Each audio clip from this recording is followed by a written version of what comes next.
da da da da da da da da da da da.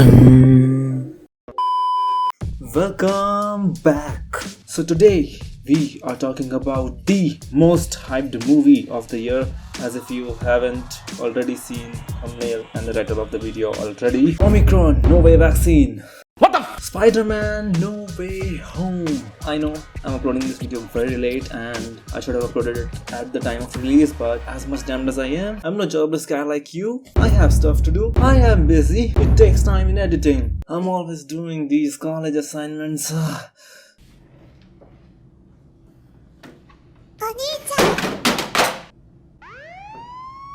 Yeah, okay, I get it, I was lazy, but come on, it's just a Spider-Man movie.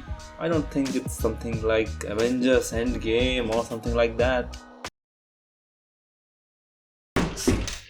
Marvel Spider-Man No Way Home was released on 16th December 2021, and man, the hype it has got is as high as Travis Scott during his interviews. Travis Scott, did you have a teacher called Mrs. Here?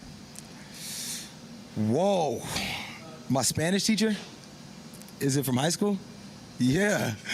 She had the big titties. Yeah.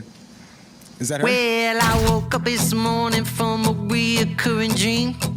You and me still in the Since the release of No Way Home trailer, the movie has always been on the buzz list and has literally trampled over the publicity of all other movies and shows, and like it was on everywhere.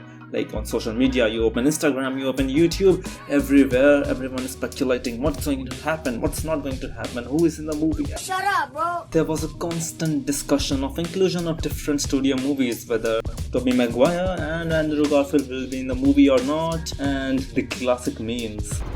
Hello, Peter. The movie almost did reach up to the unparalleled hype and publicity that Endgame created among all Marvel fans all over the world, and both in internet and also in theaters. The theaters were literally roaring and screaming at every Easter egg and every joke or reference or cool scene that occurred, much like what happened back in Avengers Endgame. I won't be delving into the spoilers of the movie, so that if you haven't watched it yet, you can enjoy it fully, but at the same time, I might give away some uncanny hints in the review ahead for those who have watched. Promise I won't. Let's start.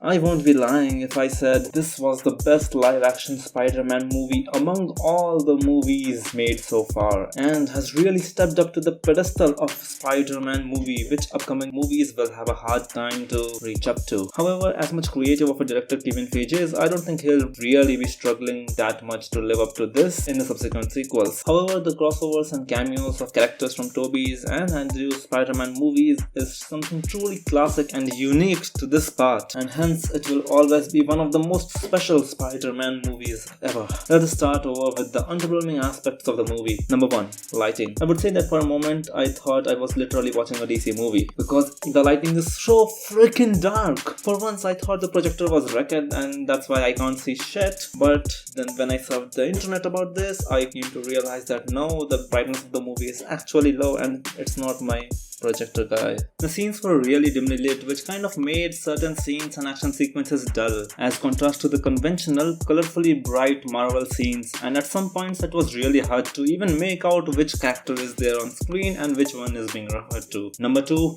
Unconvincing events. I know I might be yelled at in the comments for saying this, but this is an opinion of several critics from all over the world, and to some extent I felt it too, that the first half of the movie was rather a bit unconvincing and seemed immature in the way events unfolded and progressed. One element is Marvel being Marvel, trying to put something funny or a punchline in almost every scene, as if the viewers aren't already enjoying the tension and the story progression itself. The major takeaway in this negative of the movie is that whether it be Peter, who has actually been relatively smart and independent in previous movies of Spider-Man and Avengers, seemed a bit too immature and childish during the first half of the movie. I understand that the creators put this element to emphasize over the character development that takes place over time, but it could be done with a relatively more mature Peter too. It seems that they deliberately made Peter childish initially in the movie, just so the character development over the time would be more visible throughout the movie. Let's move on to the good in the movie. Number Number 1. Story and screenplay. One thing that truly deserves an appreciation is how the writers could think of so many different ideas and events, so many different characters, and yet somehow manage to create a piece of art that contains just the right amounts of everything.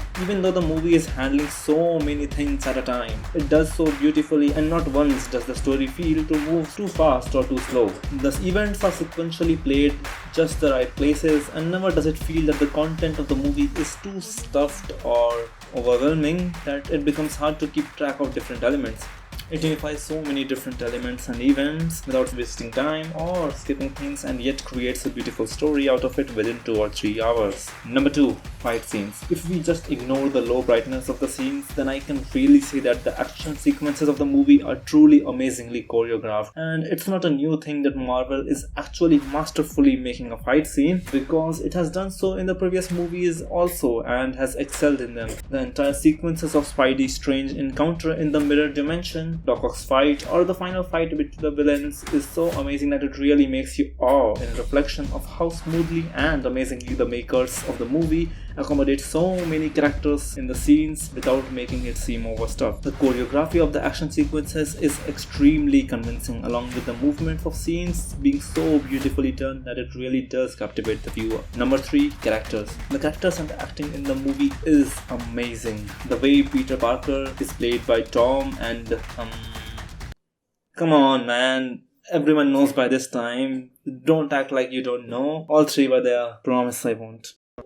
Okay, I broke my promise. I lied. But I wasn't the only one who lied. Andrew Garfield playing Spider-Man again. Yeah. Oh, you almost got me. No, I'm not.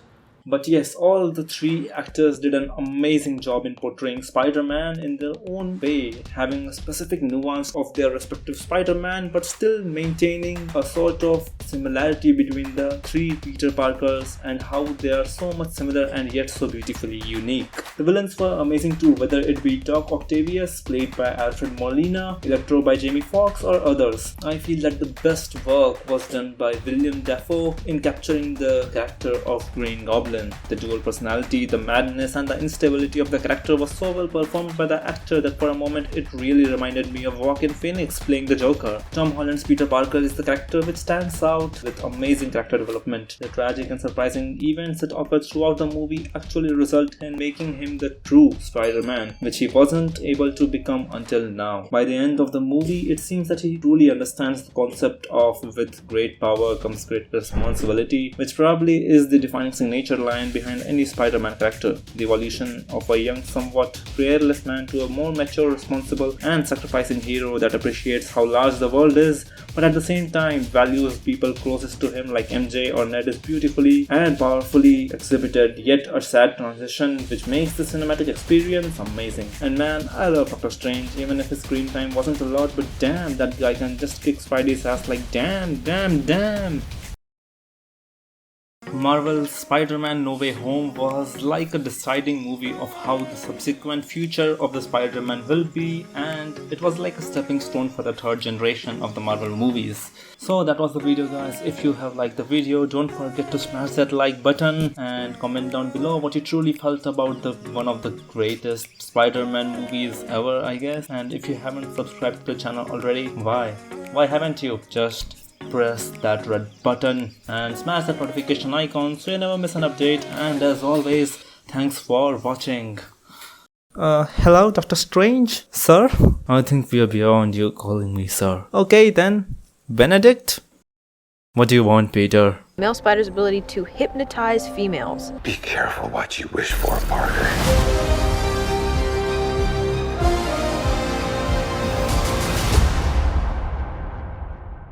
Hey guys, I'm also pinning down my Instagram handle down in the description and also on the screen so that you can just check me out on Instagram and follow me.